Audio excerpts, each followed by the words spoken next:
Salut mes cinévores et bienvenue dans Que fait-il regarder, l'émission dans laquelle je partage mon coup de cœur du mois. Nous sommes en avril 2025 et tout le cinéma est dominé par les Américains. Tout? Non.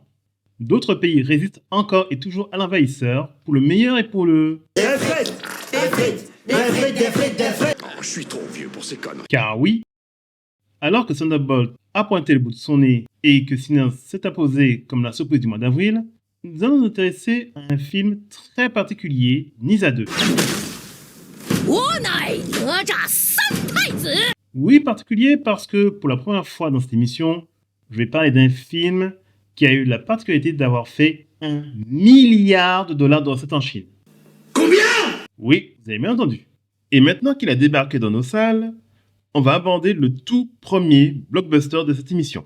Pour ceux et celles qui ne le connaîtraient pas, et vous êtes sûrement nombreux, Nisa est un personnage de roman historico-fantastique chinois, Feng Chen Yanyi, en français, L'investiture des dieux. Il serait aussi apparu dans un roman bien plus connu chez nous, La pérégrination vers l'ouest, avec le livre des personnages du roi singe. Pour ceux qui ne situent pas, il a inspiré ce personnage-là.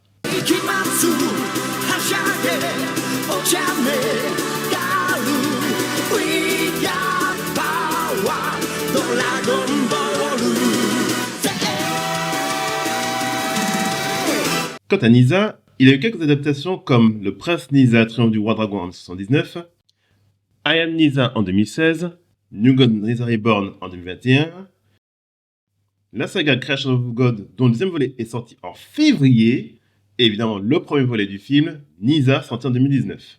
Nous suivons toujours Nisa, un démon du feu, et Hao Bing, son ancien rival dragon des glaces, qui sont de retour et réincarnés dans des corps instables. Mais lorsque le corps d'Hao Bing est détruit, ils sont forcés à partager le même corps afin de trouver le moyen de le ressusciter. Et cela avant que le village de Nisa ne soit détruit par le père d'Hao Bing, le roi dragon Hao Guang.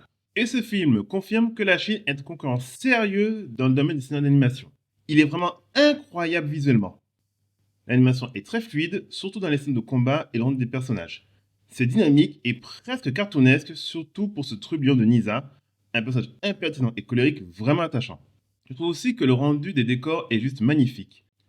On arrive à distinguer le paysage si particulier de la Chine, le monde infernal des dragons ou célestes de la secte Wuliang. Le film est un régal visuel et change l'animation à la Disney Pixar qui ces dernières années reste peu ou prou dans leur zone de confort, tout l'inverse d'un certain DreamWorks qui, lui, ne craint pas d'expérimenter. L'histoire, bien qu'il s'agisse d'une suite, resitue vraiment le contexte et les relations entre les personnages, surtout de l'amitié fragile entre Nisa et Hao Bing.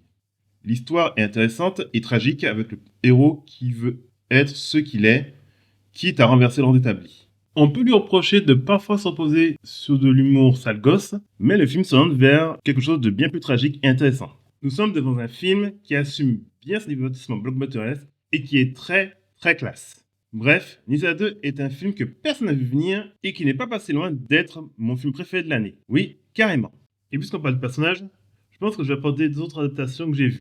Le premier est New God Nisa Reborn, un film des studios Lachasa Animation et qui fait partie de ce qu'on appelle le White Snake Cinematic Universe, une saga de films qui se déroule dans le même univers que l'adaptation de Serpent Blanc, White Snake.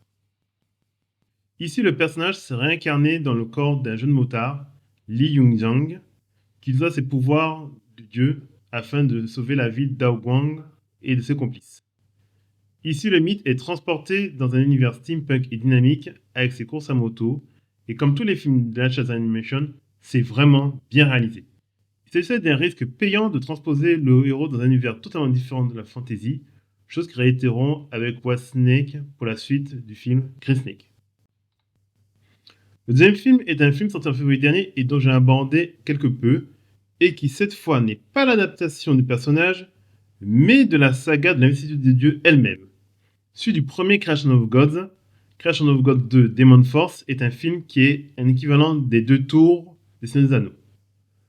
Et ce film est incroyable, malgré des effets parfois limites, car il assume vraiment son rôle de film à grand spectacle. Le personnage de Nisa est très mineur dans le film, qui met plus l'accent sur le personnage de Jifa, le seigneur de Xiki, qui doit protéger la cité de Deng Changyu et du roi Yinchu. Et je suis d'accord avec cette critique qui le compare à Game of Thrones. C'est quand même plaisant de revoir au cinéma de la véritable epic fantasy qui est toujours dominée par le genre super-héroïque avec du bon et du pas top. un très bon divertissement et l'un des meilleurs que j'ai vu cette année. J'aurais aimé parler dans cette vidéo des films comme Zion, Boy Train Explosion, voire même de Sinners qui ont été surprises, mais je me réserve peut-être pour une vidéo bilan. Et puis, pas tous les films dans un temps imparti auraient été impossibles. Alors, Ethan, Il faut que tu me fasses confiance. Une toute dernière fois.